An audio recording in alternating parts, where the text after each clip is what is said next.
Everyone, welcome to Naira study hub. आप सब कैसे हैं? आई होप कि आप सभी अच्छे होंगे और अपनी स्टडी को कंटिन्यू कर रहे होंगे। फ्रेंड्स, आज के वीडियो लेक्चर में आपका जो सब्जेक्ट सोशल साइंस हो जाता है, इसका जो 2016 का सॉल्व पेपर है उसको देखेंगे, यानी कि उसके क्वेश्चंस को देखेंगे। सो ये आप लोगों के लिए मोस्ट इंपॉर्टेंट है, इसलिए वीडियो को बिल्कुल भी स्किप ना करें और वीडियो को लास्ट तक जरूर देखें। तो चलते हैं आज की सीरीज का फर्स्ट नंबर क्वेश्चन देख लेते हैं। क्वेश्चन है, सत्यार्थ प्रकाश रचना है स्वामी दयानंद सरस्वती की, रामकृष्ण परमहंस की, स्वामी विवेकानंद की या राजा राम मोहन राय की। तो इसमें आपका जो आंसर हो जाता है वो हो जाता है स्वामी दयानंद सरस्वती की, यानी कि आ ऑप्शन आपका राइट हो जाता है। नाना साहब दत्तक पुत्र थे बाजीराव के, रानी लक्ष्मीबाई के, तात्या टोपे के या शिवाजी के। तो इसमें आपका आंसर जो हो जाता है वो हो जाता है बाजीराव के। कुंवर सिंह किस राज्य के जमींदार थे? बैरकपुर, अवध, बिठूर, जगदीशपुर।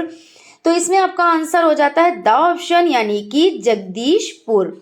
ज़्यादा डिटेल में चीज़ों को नहीं देखेंगे, इसमें आपका जो क्वेश्चन पेपर है उसी को सॉल्व करेंगे, ठीक है ना। चीज़ों को डिटेल में जानना है तो आप लोग प्लेलिस्ट में जाकर वहाँ पे क्लासेस को बहुत ही बारीकी से चीज़ों को बताया गया है, वहाँ पे आप लोग देख सकते हैं, ठीक है ना। संविधान सभा के स्थायी अध्यक्ष थे डॉक्टर राजेंद्र प्रसाद, डॉक्टर सच्चिदानंद सिन्हा, डॉक्टर भीमराव अंबेडकर या इनमें से कोई नहीं। तो इसमें आपका आंसर हो जाता है डॉक्टर राजेंद्र प्रसाद, यानी संविधान सभा के स्थायी अध्यक्ष की अगर बात की जाए तो डॉक्टर राजेंद्र प्रसाद। और अगर अस्थायी की बात की जाए तो कौन होते हैं, तो आप लोग कमेंट बॉक्स में कमेंट करके ज़रूर बताएं, ठीक है ना, क्योंकि ये दो जो क्वेश्चंस है ये आप लोगों के लिए वेरी इंपॉर्टेंट है और बार बार पूछे जाते हैं एग्जाम में।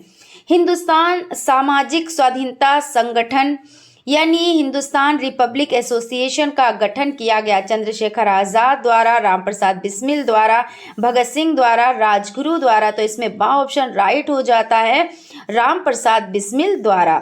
बंदी जीवन पुस्तक के लेखक थे भगत सिंह, चंद्रशेखर आजाद, राजगुरु या सचिंद्र नाथ सान्याल। तो इसमें आपका जो आंसर हो जाता है वो आंसर हम देख लेते हैं। आंसर आपका हो जाता है सचिंद्र नाथ सान्याल, यानी कि द ऑप्शन आपका राइट आंसर हो जाता है बंदी जीवन पुस्तक के लेखक सचिंद्र नाथ सान्याल। स्वतंत्रता प्राप्ति के समय पांडिचेरी कब्जे में था पुर्तगाल के, इंग्लैंड की महारानी के, फ्रांस के या ईस्ट इंडिया कंपनी के। तो इसमें आंसर आपका हो जाता है पुर्तगाल के, यानी कि आ ऑप्शन आपका राइट हो जाता है। किस राज्य के कुल भौगोलिक क्षेत्र के सबसे कम भाग पर वनों का विस्तार पाया जाता है? गुजरात, हरियाणा, राजस्थान या बिहार। तो हरियाणा हो जाता है, यानी कि बा ऑप्शन आपका राइट हो जाता है। देश के सर्वाधिक क्षेत्रफल पर पाए जाने वाले वन? आर्द्र मानसूनी वन, उष्णाद सदाबहार वन, उष्णाद पतझड़ वन या दलदली वन। तो उष्णाद सदाबहार वन, यानी बा ऑप्शन आपका राइट हो जाता है। मौसम कैसे बनता है? पृथ्वी के परिक्रमण के कारण, पृथ्वी के घूमने के कारण, उग्र से 23.1/2 अंश पर धुरी के झुकाव के कारण या 36 से 66.1/2 अंश पर धुरी के झुकाव के कारण। तो इसमें आपका आंसर हो जाता है पृथ्वी के परिक्रमण के कारण। आ ऑप्शन आपका राइट हो जाता है। आर्कटिक विलो है पर्वत का नाम, वन का नाम, बांध का नाम या झाड़ी का नाम। तो झाड़ी का नाम है, यानी आर्कटिक विलो किसका नाम है? तो एक झाड़ी का नाम है। इस तरह से द ऑप्शन आपका राइट हो जाता है।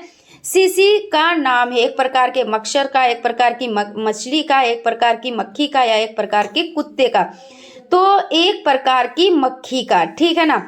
तो जो सीसी हो जाती है वो एक प्रकार की मक्खी का नाम है। अगर इसके बारे में बात की जाए तो ये सीसी अफ्रीका में पाई जाती है और ये परजीवी होती है। और इससे रोग कौन सा हो जाता है? तो निद्रा रोग इसके काटने से हो जाता है। और इसका भोजन क्या है? तो इसका भोजन रक्त हो जाता है, मनुष्य का रक्त हो जाता है, ठीक है ना। उस तरह इसके बाद देखिए क्वेश्चन की तरफ चलते हैं। क्वेश्चन है, मलेरिया की दवा कुनेन बनाई जाती है? मदार के पत्तों से, भांग के पत्तों से, नीम के वृक्ष की छाल से या चिनकोना वृक्ष की छाल से। आप लोगों के लिए मोस्ट इंपॉर्टेंट है और देखिए यहाँ पे ये आपका हो जाता है सिनकोना वृक्ष की छाल से। पंचशील सिद्धांतों में सबसे महत्वपूर्ण है प्रादेशिक अखंडता, संप्रभुता का पारस्परिक सम्मान, आक्रामक हस्तक्षेप या शांतिपूर्ण सह अस्तित्व तथा असमानता और पारस्परिक कार्य। तो द ऑप्शन आपका राइट हो जाता है। उसके बाद आपका 15 नंबर क्वेश्चन हो जाता है राष्ट्र संघ और संयुक्त राष्ट्र में भिन्नता थी उद्देश्यों की, सैन्य संबंधी, अनेक संधि सम्मेलनों की या सदस्यता की। तो इसमें सदस्यता यानी कि द ऑप्शन आपका राइट हो जाता है। अति लघु उत्तरीय प्रश्नों की सीरीज को देख लेते हैं। क्वेश्चन आपका हो जाता है 1857 ईस्वी के स्वतंत्रता संग्राम के कारण बताएं। ईसाई धर्म का प्रचार, जातिवाद की उपेक्षा, चर्बी लगे कारतूसों का प्रयोग, भेदभाव नीति, कुटीर उद्योग धंधों का विनाश। ये हो जाते हैं। रानी अवंतीबाई कौन थी? ये रामगढ़ के शासक विक्रमादित्य की पत्नी थी, जिसकी मृत्यु के पश्चात अंग्रेजों ने उनका कोई उत्तराधिकारी न होने के कारण उन्हें रामगढ़ से हटा दिया। क्वेश्चन आपका हो जाता है 18 नंबर का, ब्रह्म समाज के सिद्धांत क्या थे? ईश्वर एक है, उसकी पूजा के लिए मूर्ति पूजा की आवश्यकता नहीं, पूजा का अधिकार सभी को है, आत्मा अजर अमर है, ईश्वर कर्मानुसार फल देता है, ब्रह्म समाज प्रेम और सत्य में विश्वास रखता है और जातिवाद और छुआछूत का विरोधी है। क्वेश्चन आपका हो जाता है श्रीमती एनी बेसेंट मूलतः कहाँ की निवासी थी? तो आयरिश की महिला थी। अखिल भारतीय कांग्रेस की स्थापना कब हुई? इसकी स्थापना का श्रेय किसको दिया जाता है? तो अखिल भारतीय कांग्रेस की स्थापना 1885 को हुई तथा इसकी स्थापना का श्रेय एओ हुम को दिया जाता है। राष्ट्रीय उदारवादी आंदोलन के प्रमुख नेता कौन थे? तो सुरेंद्र नाथ बनर्जी, के मित्रा तथा पृथ्वीचंद्र राय हो जाते हैं। सभी ने अवज्ञा आंदोलन के प्रमुख कार्यक्रम बताएं। तो 12 मार्च 1930 को नमक सत्याग्रह की शुरुआत, 6 अप्रैल 1930 ईस्वी को नमक कानून तोड़ा गया। उसके बाद यहाँ पे देखिए आपका क्वेश्चन हो जाता है 23 नंबर का, मानसूनी जलवायु की सबसे बड़ी विशेषता लिखिए। तो इसमें ऋतुओं में परिवर्तन के अनुसार जलवायु दशाओं, तापमान, वायुदाब, हवाओं की दिशा, वर्षा आदि में परिवर्तन होता है। जेट वायुधारा किसे कहते हैं? तो वायुमंडल में बहने वाली तेज हवा जो पश्चिम से पूर्व की तरफ बहती है। प्राकृतिक संसाधन किन्हें कहते हैं? तो प्राकृतिक संसाधन वे संसाधन जो प्रकृति में मुक्त रूप से पाए जाते हैं, जैसे कोयला, पेट्रोल, ये सभी हो जाते हैं। उत्तर प्रदेश के किस जनपद में बांध परियोजना स्थित है? बांध परियोजना का नाम भी लिखिए। तो बांध परियोजना में हो जाते हैं रिहंद बांध, सोनभद्र जिले में स्थित है। ठीक है ना। और फ्रेंड्स आप लोगों को पता है इसमें ये 2 घंटे का पेपर होता है। इसमें क्वेश्चंस अगर टोटल क्वेश्चंस की बात की जाए तो 40 होते हैं। आपके 15 बहुविकल्पीय टाइप क्वेश्चंस हो जाते हैं जिनको वस्तुनिष्ठ प्रश्न बोलते हैं, और 15 आपके अति लघु उत्तरीय टाइप क्वेश्चंस हो जाते हैं, और उसके बाद 10 क्वेश्चंस आपके लघु उत्तरीय हो जाते हैं। ठीक है ना। चलते हैं क्वेश्चन की तरफ। चिपको आंदोलन का किस क्षेत्र में महत्वपूर्ण योगदान रहा है? तो वन बचाओ अभियान में महत्वपूर्ण योगदान रहा है। जैव विविधता किसे कहते हैं? किसी स्थान विशेष पर पाए जाने वाली विभिन्नता विभिन्न जंतुओं और उनकी प्रजातियों से हो जाता है। ठीक है ना। क्वेश्चन की तरफ चलते हैं। माल्थस का जनसंख्या सिद्धांत बताएं। तो जनाधिक्य से आशय देश में उपलब्ध खाद्य सामग्री की तुलना में जनसंख्या के अधिक होने से है। यानी कहने का मतलब ये है कि इनका जो जनसंख्या सिद्धांत हो जाता है, उन्होंने बताया कि देखिए जनसंख्या कैसे बढ़ती है कि 1 है तो 2, और 2 से 4, और 4 से 8, और 8 से 8 दूनी 16, इस तरह से। और जो काम है, रोजगार है, वो कैसे बढ़ते हैं? जो हमारे जीविका के साधन हैं, हम जिससे अपनी जीविका कमाते हैं, तो वो कैसे? तो जैसे इस तरह से 1, फिर 2, फिर 3, फिर 4, यानी ये क्रमानुसार चलते हैं, लेकिन जनसंख्या इस तरह से बढ़ती है। उसके बाद आपका क्वेश्चन हो जाता है ये आपके अति लघु उत्तरीय टाइप क्वेश्चंस का लास्ट क्वेश्चन है। समांतर माध्य ज्ञात करने का सूत्र लिखिए। तो A बराबर सिग्मा x/n, पदों का योग बटे पदों की संख्या। उसके बाद आपको देखिए यहाँ पे लघु उत्तरीय क्वेश्चंस की सीरीज अब कंप्लीट करेंगे तो क्वेश्चन आपका हो जाता है 1857 का स्वतंत्रता संग्राम का नेता बहादुर शाह जफर को क्यों घोषित किया गया? किन्हीं 4 कारणों पर प्रकाश डालिए। अंग्रेजों ने मुगल सम्राट बहादुर शाह जफर के साथ अपमानजनक व्यवहार किया था। राजनीतिक सत्ता वास्तविक रूप से अंग्रेजों के हाथ में थी, लेकिन शासन दिल्ली के मुगल बादशाह के नाम पर ही चलता था। वो देश की एकता का प्रतीक होता था। 1835 ईस्वी में कंपनी के सिक्कों से मुगल सम्राट का नाम हटा दिया गया। देश में अनेक अशांत परिस्थितियों में एक सशक्त संघर्ष द्वारा भारत से अंग्रेजों को बाहर निकालने की योजना बनाई गई। इस आंदोलन का अखिल भारतीय नेतृत्व करने के लिए बहादुर शाह जफर को चुना गया। उसके बाद आपका क्वेश्चन हो जाता है, निम्नलिखित पर टिप्पणी लिखिए। अहमदिया आंदोलन और देवबंद आंदोलन। मुस्लिम समाज के सुधार के लिए निम्न आंदोलन किए गए। वहाबी आंदोलन। सर्वप्रथम सैयद अहमद बरेलवी ने मुस्लिम समाज और धर्म में व्याप्त कुरीतियों को दूर करने का प्रयास किया। अलीगढ़ आंदोलन। इस आंदोलन के प्रवर्तक सर सैयद अहमद खां 1817 से 1893 ईस्वी थे। इस समय मुसलमानों का एक वर्ग जिसका नेतृत्व सर सैयद अहमद खां कर रहे थे, सरकारी संरक्षण एवं सहयोग प्राप्त करने के पक्ष में थे, जिससे मुसलमानों में शिक्षा का प्रसार कर रोजगार वृद्धि की जाए ताकि मुस्लिम समाज की दशा में सुधार हो सके।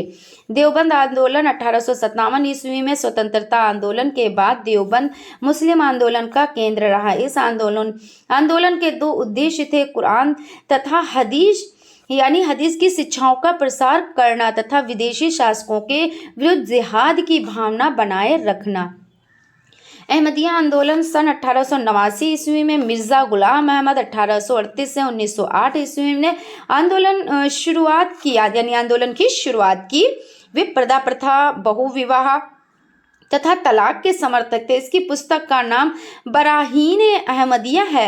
फराजी आंदोलन। इस आंदोलन की शुरुआत हाजी शरीयतुल्लाह ने की थी। इस आंदोलन को फराईदी आंदोलन के नाम से भी जाना जाता है क्योंकि इसका मुख्य जोर इस्लाम धर्म की सच्चाई पर था। इस आंदोलन का कार्य क्षेत्र मुख्यतः पूर्वी बंगाल था। इसका मुख्य उद्देश्य इस क्षेत्र की मुस्लिम आबादी को सामाजिक भेदभाव एवं शोषण से बचाना था। उसके बाद क्वेश्चन हो जाता है, भारतीय पुनर्जागरण अथवा नवजागरण का क्या तात्पर्य है? तो नवजागरण का तात्पर्य धर्म तथा समाज से संबंधित पुरानी परंपराओं और मान्यताओं में परिवर्तन लाने का प्रयास।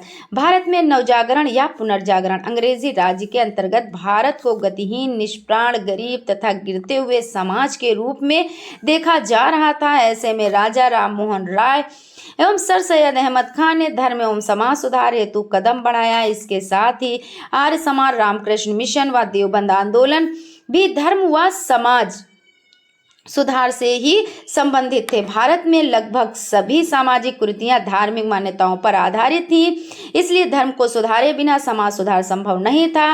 भारतीय जीवन के विभिन्न पक्षों में इसका बहुत निकट का संबंध था, जैसे सती, विधवाओं को पुनर्विवाह पर निषेध तथा देवदासी प्रथा जैसी मान्यताएं समाप्त हुए बिना उसका सामाजिक कल्याण संभव नहीं था। नवजागरण काल के कुछ समाज सुधारक निम्नवत हैं: राजा राम मोहन राय, ब्रह्म समाज, स्वामी दयानंद सरस्वती, आर्य समाज, महादेव गोविंद नराडे, प्रार्थना समाज, स्वामी विवेकानंद, रामकृष्ण मिशन, सर सैयद अहमद का साइंटिफिक सोसाइटी, दादा भाई नौरोजी, पारसी सुधार आंदोलन, ज्योतिबा फूले, सत्य शोधक समाज, पंडिता रमाबाई सरस्वती, शारदा सदन। जलवायु और मौसम में अंतर स्पष्ट कीजिए। तो मौसम और जलवायु देख लेते हैं। किसी स्थान की जलवायु उस स्थान के लंबे समय के मौसम की दशाओं की औसत अवस्था होती है। किसी निश्चित स्थान पर दिए हुए समय की वायुमंडलीय दशा को मौसम कहते हैं। उसके बाद मौसम जलवायु लगभग स्थायी होती है और देखिए जो आपका मौसम हो जाता है वो क्या होता है, यहाँ पे समझ लेते हैं। किसी स्थान की जलवायु, यहाँ पे देखिए किसी निश्चित किसी स्थान की जलवायु उस स्थान के लंबे समय के मौसम की दशाओं की औसत अवस्था होती है। तो मौसम किसे कहते हैं? मौसम पल भर में बदल जाता है, कभी सर्दी, कभी गर्मी, कभी बारिश, एक एक मिनट में बदल जाता है, कि घंटे में, ये मतलब बदलता रहता है। लेकिन जलवायु की पूरे वर्ष का जो औसत होता है उसको आंका जाता है। तो इस तरह से आप लिख सकते हैं। और जलवायु यहाँ पे लगभग स्थायी होती है, क्योंकि मौसम के बारे में यहाँ पूछा है। मौसम समय समय पर स्थान स्थान पर बदलता रहता है। अब यहाँ पे देखिए, मौसम के बारे में है तो जलवायु के बारे में बताया जाए, जलवायु तो मौसम के बारे में, तो आप उसको राइट लिखिएगा। जहाँ पे मौसम हेडिंग डालिएगा मौसम के बारे में लिखिएगा, जहाँ पे जलवायु के बारे में है तो जलवायु के बारे में लिखिएगा, ठीक है ना। जलवायु एक स्थान पर एक ही प्रकार की होती है और एक ही स्थान पर पर्याप्त मौसम कुछ ही हो सकता है, तो दोपहर व शाम का मौसम कुछ भी हो सकता है। तो आप देख लें यहाँ पे इस तरह से है ना। तो आप लोग इस तरह से देखिएगा ध्यान से, क्योंकि जो आपकी सीरीज़ है उसमें कुछ बहुत ज़्यादा मिसप्रिंट चीज़ें हैं, तो इन चीज़ों को बहुत अच्छे से समझिएगा, बहुत ही कन्फ्यूज़न क्रिएट कर देते हैं ना। उत्तर प्रदेश में पाई जाने वाली खनिज संपदाएं कौन कौन सी है? किन्हीं दो खनिज संपदाओं का वर्णन कीजिए। उत्तर प्रदेश की खनिज संपदा। भारत के अन्य राज्यों की तुलना में उत्तर प्रदेश में खनिज संसाधनों की कमी होती है। देश के कुल खनिज संसाधन का मात्र 1% उत्तर प्रदेश में प्राप्त होता है। उत्तर प्रदेश में देश की कुल खनिज उत्पादन का 2.6% उत्पादित किया जाता है। उत्तर प्रदेश सरकार द्वारा 10 जिलों को खनिज बहुल जिला घोषित किया गया। वे जिले हैं ललितपुर, जालौन, महोबा, हमीरपुर, बांदा, सोनभद्र, मिर्जापुर, सहारनपुर, झांसी और इलाहाबाद। राज्य में खनिज पदार्थों के निक्षेप क्षेत्र हैं। उत्तर प्रदेश के उत्तर प्रदेश में स्थित हिमालय पर्वत का पार्श्ववर्ती भाग, दक्षिण का पठारी भाग जिसे बुंदेलखंड का पठार कहा जाता है। प्रमुख खनिज हैं चूना, डोलोमाइट, रॉक, फास्फेट, सोना, कोयला, डायमंड, कांच, बालू आदि। सोना उत्तर प्रदेश में यह शारदा और रामगंगा नदियों के रेत में मिलता है। यह एक बाहुल्य धातु है, यानी बहुमूल्य धातु है। इसका उपयोग आभूषण बनाने में किया जाता है। डायमंड हीरा कुछ मात्रा में बांदा में प्राप्त होता है। उत्तर प्रदेश में मिर्जापुर के जंगल क्षेत्र में हीरों की खोज के लिए कुछ हीरे मिले हैं। आयात निर्यात से आप क्या समझते हैं? उत्तर प्रदेश में निर्यात की जाने वाली 4 वस्तुओं के नाम लिखिए। उत्तर प्रदेश में प्रमुख आयात क्या हैं? आयात मतलब क्या होता है और निर्यात मतलब क्या होता है? आयात मतलब होता है चीज़ों को मंगवाना और निर्यात मतलब होता है चीज़ों को बेचना। तो यहाँ पे उत्तर प्रदेश में मुख्य तौर से कोयले का आयात किया जाता है। साथ ही खाद्य में प्याज, दलहन तथा तिलहन का भी आयात किया जाता है। उसके बाद यहाँ पे देख लेते हैं उत्तर प्रदेश की निर्यातित वस्तुएं। उत्तर प्रदेश में मुख्य रूप से चावल, चीनी, कांच का सामान, चूड़ियाँ, कृत्रिम अंग, चमड़े से निर्मित वस्तुएं, मुख्यतः जूते, चप्पल आदि वस्तुएं निर्यात की जाती हैं। क्वेश्चन हो जाता है सांस्कृतिक विरासत से आपका क्या आशय है? इसके संरक्षण में अपने सुझाव बिंदुवार दीजिए। किसी भी राष्ट्र या प्रदेश की कला, संस्कृति, पुरातत्व, विज्ञान, इतिहास, औषधि, वस्त्रवाद, यंत्र, शिक्षा तथा अन्य विशिष्ट साहित्यिक विषयों से संबंधित सामग्री ही सांस्कृतिक विरासत कहलाती हैं। राज्य की पुरातत्व सामग्री और स्थलों, स्मारकों के संरक्षण, यथावश्यक पुरास्थलों के उत्खनन, पुरातत्व विषयक प्रकाशन तथा पुरातत्व एवं पुरास्थलों में लोक रुचि जगाने के उद्देश्य से 1951 ईस्वी में लखनऊ में पुरातत्व विभाग की स्थापना की गई। लखनऊ से बाहर राज्य के इन जनपदों में भी पुरातत्व विभाग की क्षेत्रीय पुरातत्व इकाइयां स्थापित की गई, जिसमें झांसी, आगरा, गोरखपुर, वाराणसी और इलाहाबाद हैं। 27 अगस्त 1996 को सरकार द्वारा एक अधिसूचना जारी कर राज्य पुरातत्व विभाग को स्वतंत्र घोषित करते हुए सचिव संस्कृति विभाग उत्तर प्रदेश शासन के अधीन रखा गया। संगठन द्वारा अपने उद्देश्यों की पूर्ति हेतु प्रदेश के मिर्जापुर, ललितपुर, महोबा और देवरिया जिलों में व्यापक सर्वेक्षण कराए जा रहे हैं। उत्तर प्रदेश इतिहास में अल्प ज्ञान पक्षों की जानकारी के लिए संगठन द्वारा मनवाडीह, सीतापुर, हुलासखेड़ा, लखनऊ, जाजमऊ एवं मूसानगर, कानपुर, शनिचर, सुल्तानपुर, राजा, नलका टीला, नईडीह एवं भगवान सोनभद्र, मलहर, चंदौली में पुरातात्विक उत्खनन कराए जा रहे हैं। तो इस तरह से यहाँ पे आप लोगों के ये लघुत्तरीय टाइप क्वेश्चंस भी कंप्लीट हो जाते हैं। आप देख सकते हैं यहाँ पर आपका जो 2016 का सामाजिक अध्ययन यानी सोशल साइंस का जो पेपर है वो सॉल्व हो चुका है। आई होप आप लोगों को सेशन अच्छा लगा होगा और ये आप लोगों को एग्ज़ाम में काफ़ी हेल्प कराएगा। आप लोग जानते हो कि क्वेश्चंस रिपीट होते हैं, ठीक है ना। तो फ्रेंड्स, अगर आप लोगों को सेशन अच्छा लगा है तो प्लीज़ एक लाइक ज़रूर करें, और अगर अभी तक आप लोगों ने चैनल को सब्सक्राइब नहीं किया है तो प्लीज़ सब्सक्राइब कर लें और बेल आइकन को भी ज़रूर प्रेस कर लें। Thank you.